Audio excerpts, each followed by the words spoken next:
Hi, I'm Dana, and today I feel like we've got a bit of a deep topic that I've not really seen people talk about.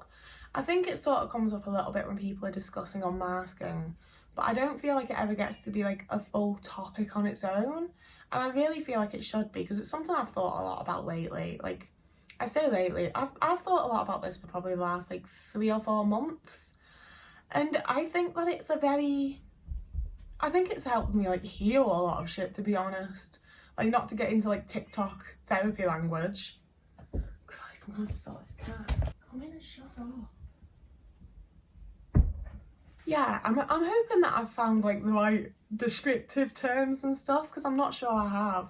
But like it's just one of those big things that's been playing on my mind, and that I feel like figuring stuff out about has like really helped me as a person. Which is releasing neurotypical standards. Like, I assume you've read the title, but so what I mean by this is kind of, we all grow up with expectations. We all grow up knowing what we're going to do to some degree, you know, whether we actually think we're going to achieve it or not, or whether we think we're going to do anything good. We think we're going to be someone, do something. We have some idea of what it's going to be. And when we're late diagnosed autistic people, you're very quickly forced to reconsider the person you think you are, the person you thought you were, the person you think you're gonna be. There's a lot going on. You know, and being neurodivergent, being autistic, being ADHD, having any sort of neurodivergency, it does mean that like things are gonna be a little different. That's how it be. You're not gonna be living as a neurotypical because you're not one of them. And as such, there's certain standards that we have to let go of. And that's all very well and good to say, but like, how's you doing? It's hard, right? So let's talk about it. So I've made a video before that I'll link here about grieving like the idea of being neurotypical and having to like deal with the fact you're autistic and all that. So I don't want to go too into detail about it here, but I do think that it was the big first step for me, and that happened quite a while ago. Like, that video is kind of old now, and it's only more recently that I've been thinking of it on a more like grand scheme of things, I guess. But you know, there were a lot of things of just like accepting, like, as an autistic person, I'm not gonna just grow out of finding it difficult to go and do grocery shopping, you know? It's always gonna be too loud and too bright. I know now that it's cycles of burnout, but at the time I thought it was cycles of depression. You know, like, it was like confirmation that they were never gonna go away. And it was all of this, like, both having to accept these added aspects of myself as an autistic person, combined with grieving the idea of like, that's permanent. I'm never gonna like suddenly become the person I was supposed to be. I'm never going to like suddenly figure it out and wake up and be like everyone else, you know? Like, it was really grieving the idea, because like I always felt a bit weird and a bit different and a bit out of place, and like I didn't really belong. Like, that wasn't anything new. But I always thought at some point it'd all just suddenly click. It'd all just work out, and everything would feel good, and everything would feel like I do belong. And to be fair, that has actually kind of happened. But I had to find other neurodivergent people for it to work, you know? Like, it doesn't work with other neurotypicals for me.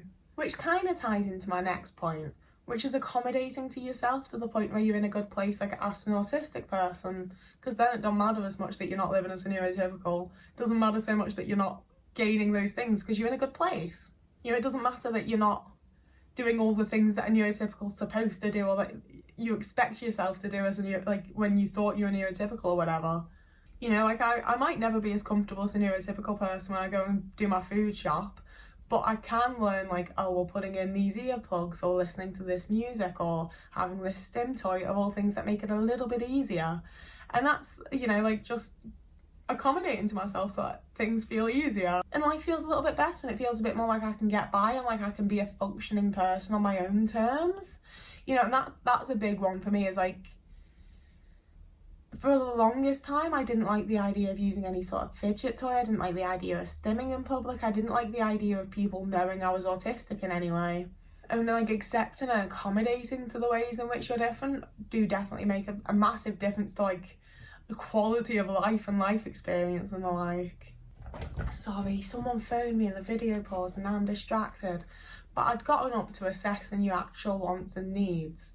And that was a massive one for me. This is another one where like a lot of these points I have made an entire video around before, but it was very much realising like a lot of the goals and the plans that I thought I had were things where like I've just seen other people do it, and like not even in like a follow the crowd, be a sheep kind of way, just in like a I'm autistic and trying to figure out what I'm meant to do, and in doing that I'm looking at other people and going, oh okay, that's what you do, when realistically it's not actually something that appeals to me and not something that I actually want to do.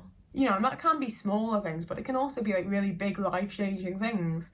Like to this day, I sometimes consider going to uni and doing like some sort of foundation course in something. And it's like, I do not currently have like passion or motivation for really anything except for this. I have no idea what subject I'd want to go into. And if at 26, like I'm about to turn 26, if at 26 years old I'm going to land myself in a load of debt, it needs to be for something that I'm like fucking dedicated to and I'm going to be able to get a job out of and actually stick at the job to be able to pay off the debt. And there's nothing there that feels like that, you know? But there's still this part of my mind to this day that's like, yeah, but you need to go to uni. Like everyone else has been to uni, all your friends have been to uni, like everyone goes to uni. And it's not true, it's blatantly not true. Lots of people don't go to uni. And lots of people don't go to uni and are still really successful. But it just feels like the thing that I missed out on somehow. But when I really think about it and actually assess it, I don't think I'll actually enjoy it. I don't think I actually want to go. I don't think I'd have enjoyed it if I'd gone at 18 like everyone else. And going as an older student who doesn't know what I actually want to do anyway just makes it kind of all the more stressful and difficult, and I don't want to. But there's a good solid part of me that's like, you do really though. Everyone else did it, you know? And that's so largely because like we learn to mask based on what other people do or how other people behave and what other people like. And my brain's just like, well, we've got to be like the other people. And sometimes it's nice to be like other people. It's nice to have community and feel like you've understood and stuff. But sometimes you've also just got to, you know, assess what you actually want and need and go with your own thing. Which I find to be a large part of the process of unmasking, which is definitely one of the big things that you need to be able to do to release those neurotypical standards. Because masking is sort of like, in my opinion, like the internalization of those neurotypical standards. And you know, that it's the way that like our subconscious almost, like, because like I don't feel like I'm consciously in charge of my mask. It feels like it just comes and goes of its own whim. It very much feels like autism brain can tell who we feel safe around and who we don't, and it puts the mask up and down according to that. I don't feel like I often have an awful lot of control over it. But the more time that I've like actually spent around real nice people, the more I've been able to, you know, unmask around people and be like sort of accepted and validated as like my normal little weird unmasked goblin self, and felt good about that and been like, oh, actually people do like me, and then I'm like acting like myself. That's nice. I lost my train of thought, but I've got another one. So I'm gonna continue as though it was the original train of thought, and I'm not entirely sure if it'll match up, so I'm just letting you know here. But you know, it's also that like validation from people, which like I don't want it to sound like I'm like asking people to validate me, or like I've got like overly validating friends. I literally just mean that people are treating me like in a nice way as a person. I need to relearn language around things like that, I think, because I really like take the bare minimum. I'm like, oh my god, this person is so nice to me. But you know, like just being able to act like myself and not feel like I'm putting on any sort of show or any sort of mask or any sort of pretense, and feeling like I'm in control of my own actions and what I'm saying to people, all that kind of thing that comes with being unmasked. Like it really plays into feeling more able to like actually figure out what I want and need, especially in like random like day-to-day situations. You know, really little things like just like stimming or like things I want to eat, and it's like my brain suddenly realised like I can just do those things and not have to like, you know, like if I'm hungry at like 11 a.m, I don't have to be like, oh, it's got to be brunch. I can just have a battered sausage. The vegan battered sausages in Aldi are fucking sick. They're so good. Absolutely highly recommend. But you know, it's things like that where like a few months ago I'd have been like, no, but I can't have that because it's not a brunch item. I need to have like a brunchy item. I need to have like some toast or some sort of toasted sandwich. You know, and it's even the little things like that where I was like kind of masking to myself because I was like, well, other people wouldn't eat this thing. And it's so silly, but it's really like letting go of things like that and doing what you actually feel like and assessing what you actually want to do is such like a big thing for like unmasking and for like releasing those neurotypical standards for me, and like sort of recreating my own standards around what's okay and what's acceptable and what's right.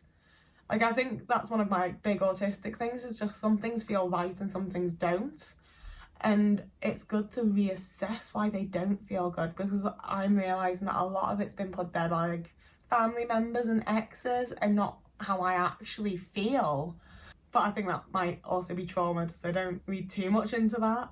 But finally, and one of like the other big thing that's helped me unmask, because they've offered validation and they don't really care and they're nice people, is surrounding myself with like just other neurodivergent people.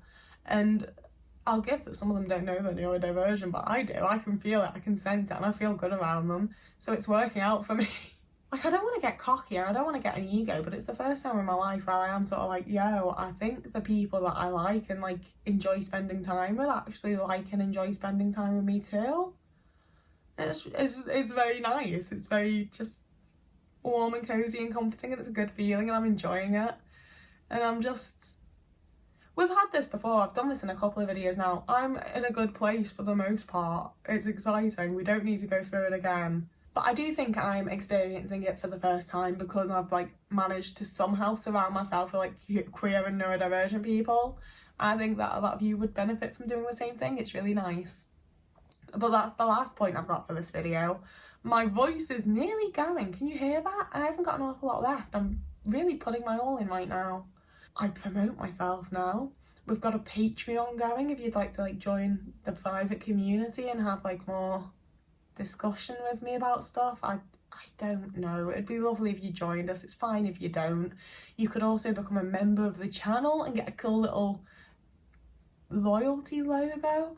I made logos. You get to have one next to your name if you sign up and like pay the money. I'm sorry that you have to pay the money. I wish I could just give everyone one because I think they're really fun, but you've got to pay the money. But you can also follow me on other social media platforms for free, and you can subscribe and like, and they're free too. And it'd be lovely if you did them. And it'd be great if you commented with any of your thoughts and opinions. I like it to be a bit of a, I was going to call it a petri dish, but that's not very pleasant. I just like there to be plenty of different opinions and comments. I don't like the internet being like an echo chamber. I think everyone should get a say. Most people should get some people should get a say if they're gonna say it in a nice way. Whoever you are, wherever you are, I hope you're having a lovely morning, evening, day, afternoon, week, month, year, and I will see you again in a couple of days.